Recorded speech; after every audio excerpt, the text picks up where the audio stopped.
This is one of my favorite spring traps. I'll go ahead and show you how to do that one.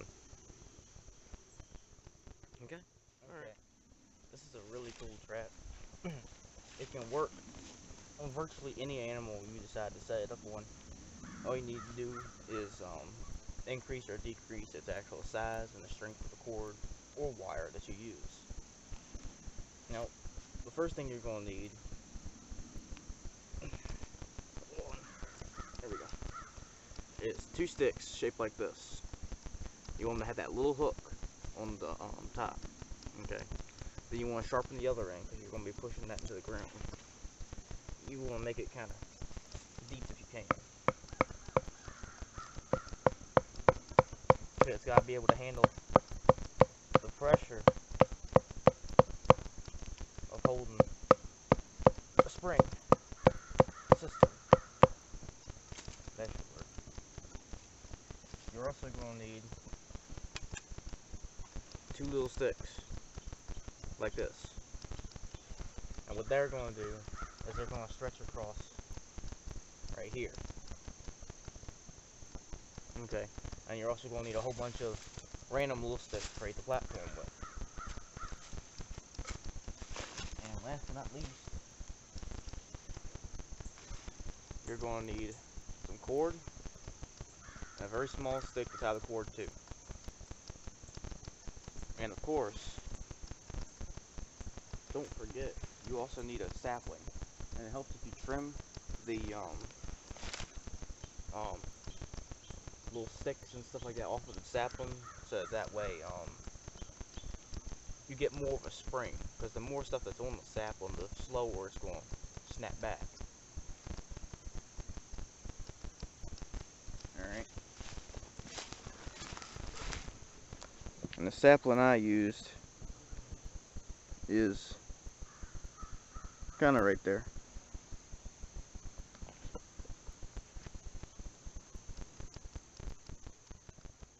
One second, the camera's acting weird. So really what you're going to do, you're going to tie your string to the sapling. Okay.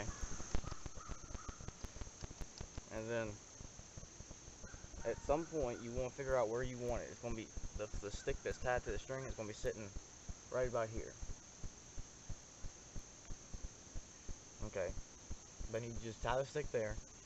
And then you make a loop in the end of the cord. You could also use 2 strings or 1, whichever you so happen to choose. Okay, you push this one up in here. Okay, you slide that stick under here, and then you just push it back with your fingers so that way you can see how it's holding itself. Then take the other stick and slide under there.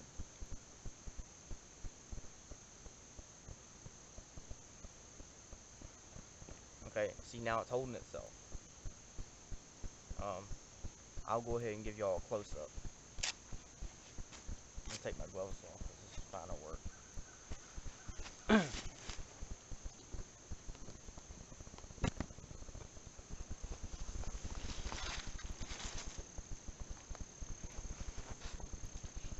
Okay, stick under the top one, and it's pushing on this one, and that's what's holding it together.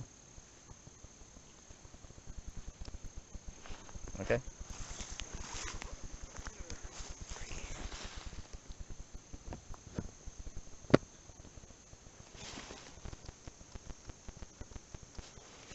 Alright.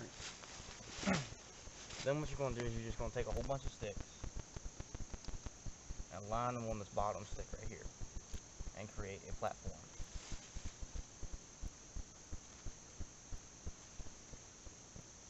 It don't matter what kind of sticks you use, but you don't want to make it too heavy because after all, you don't want to spring the trap. It's not dangerous unless you use the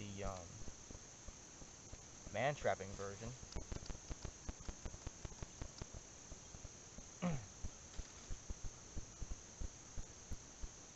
What that version is instead of just 1 string here you would have a whole bunch of strings coming off, and you would have at the end of those strings a whole bunch of treble hooks.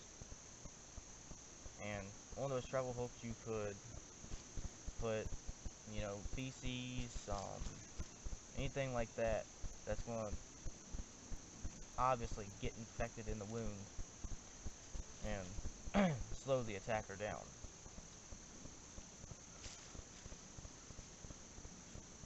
Alright, Sigma 3 does a pretty good video on that trap. Sigma 3 Survival School.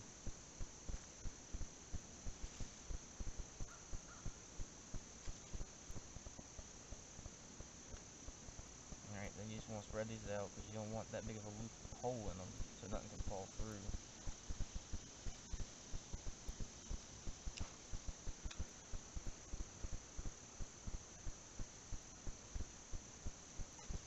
Then you just want to take your loop,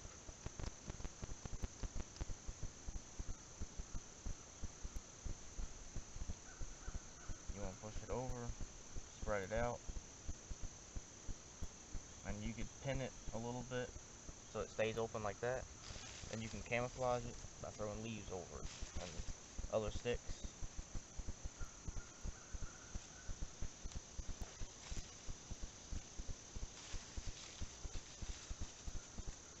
And if you're going after stuff like squirrels, you can throw bait and other stuff like that on there.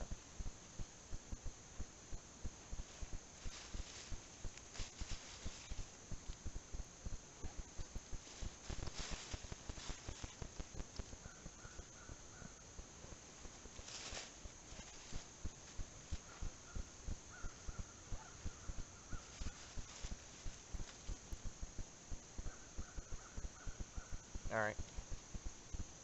And what the animal's going to do is it's just going to walk up. And ideally you'd want the loop covering almost the entire platform. Well, the animal's going to walk up. And the weight of the animal is going to push it down. And then wham. You got yourself an animal. And one of the benefits to this trap is it's going to pick the creature up off the ground.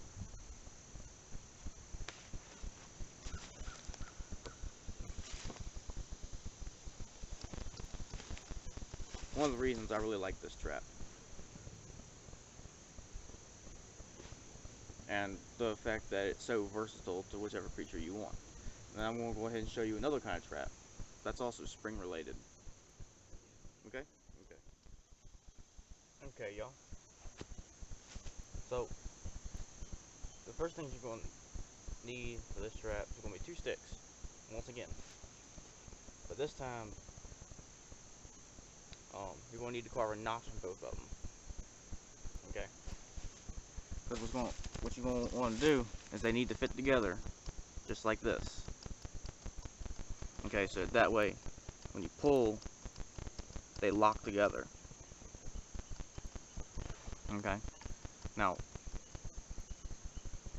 first one, you're going to stick in the ground, just like you would any other trap, or snare trap, right beside a game trail. Okay? This one is going to be tied to a tree, or a sapling. So, once again, got my natural cordage.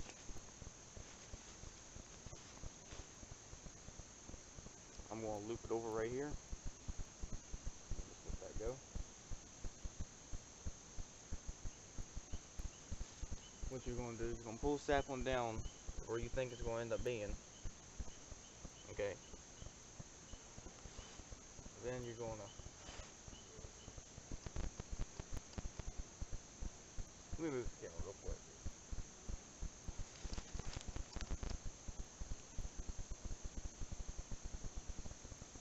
There we go. So you're going to pull it down. Everything's going to be. And that's where you're going to place your first stick. Push it in the ground. You want it kind of deep, so that way it'll stay in there.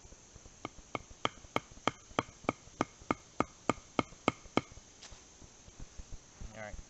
Your second stick, you're going to tie on to here.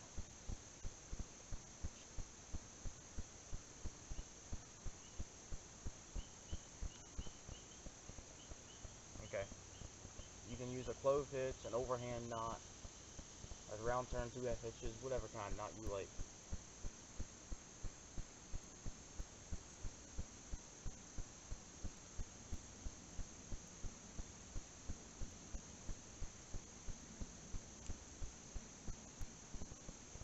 I'm just using a simple overhand knot.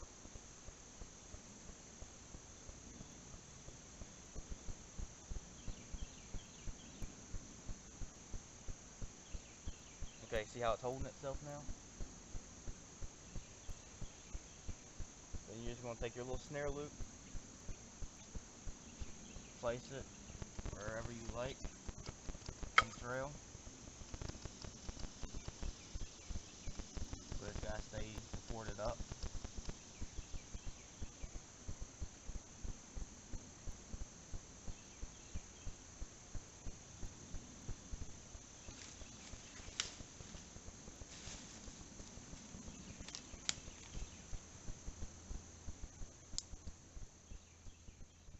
At this point, you can take some sticks, press them in the ground to try and hold your little loop up. Remember, you want the loop about 4 fingers high.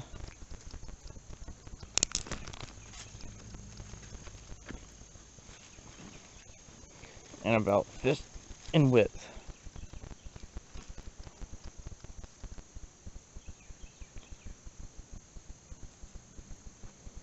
And then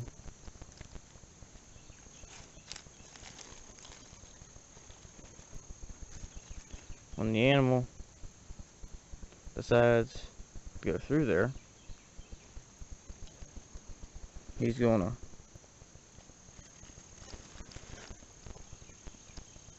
pull, pull, pull until boom.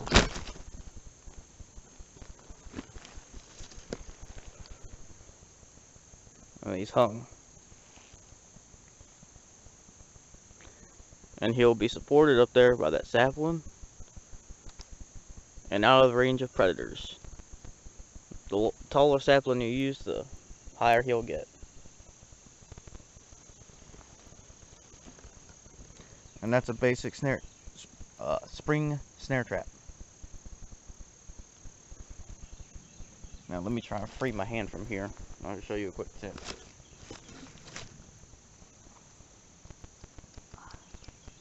Alright. The club I was using is actually something called tulip poplar. This is a great wood for bow drills. It was actually one of my first successful bow drill woods. Now, not only is the wood a soft wood, and can you use it for a bow drill, but the bark you can use for either tinder, or you could use it for string, because the bark is very fibrous, as you can better see here.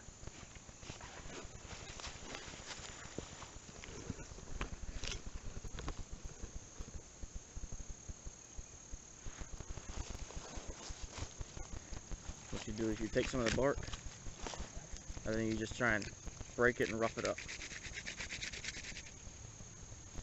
Get those fibers exposed, get them open.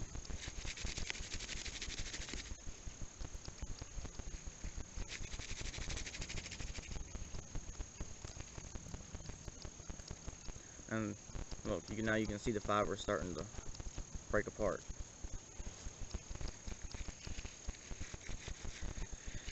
You can use this for tinder for your bow drill or hand drill or whatever you happen to be using,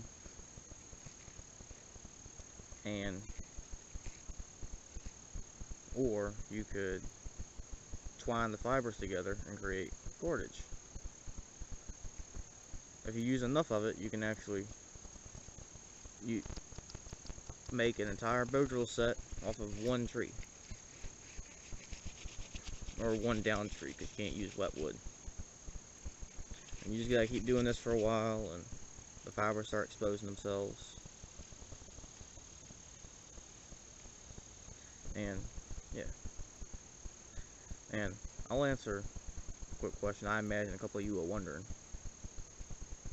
Why am I wearing a long sleeve and gloves when it's still pretty warm outside?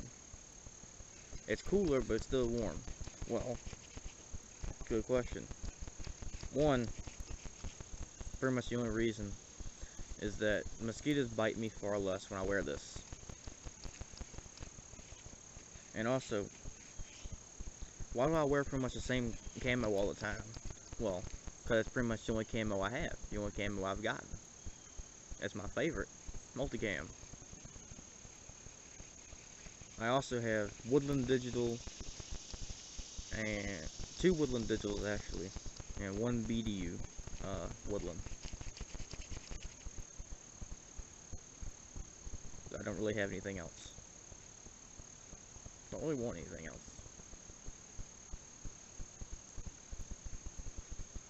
I'm happy with multicam. Although, this new camo that came out recently, I want it. It's called Cryptech.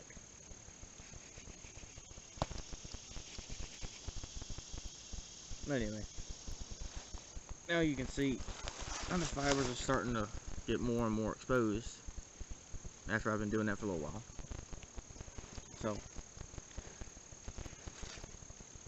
I will see y'all in the next one.